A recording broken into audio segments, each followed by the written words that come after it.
Jelang berakhirnya masa kepemimpinan Presiden Joko Widodo, para calon presiden mengkritik kinerja pemerintah.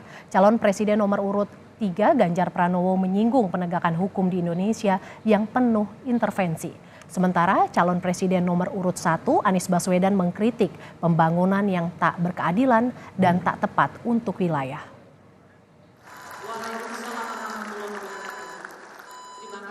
Makin mendekati masa kampanye resmi calon presiden dan wakil presiden, sejumlah kritik ditujukan kepada pemerintahan Presiden Joko Widodo.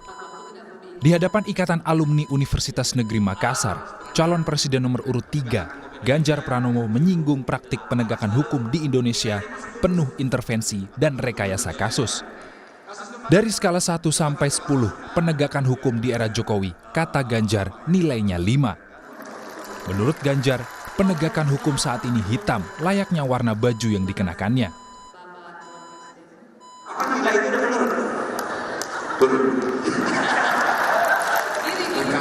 Rekayasa dan intervensi yang membuat kemudian independensi menjadi hilang.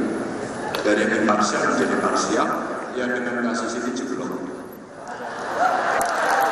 Poinnya, jeblok. Kira-kira poinnya berapa? 1 sampai 10.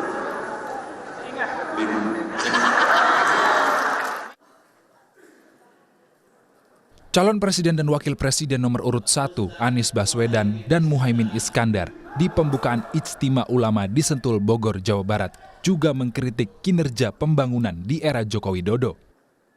Dalam pidatonya, Anies menilai meski selama ini pembangunan terus dilakukan, namun ketimpangan masih dirasakan masyarakat. Pendekatan yang dilakukan pemerintah selama ini tanpa melihat kebutuhan wilayah.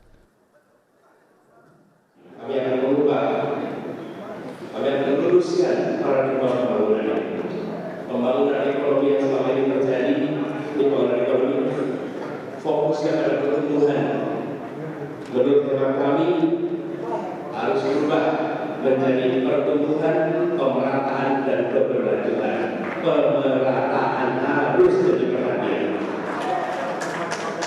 Membesarkan kue itu baik, tapi membagikan kue untuk semua itu lebih baik lagi.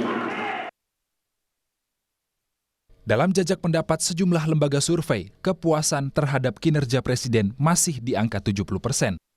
Seperti salah satunya ditunjukkan survei Indikator Politik Indonesia pada 27 Oktober sampai 1 November.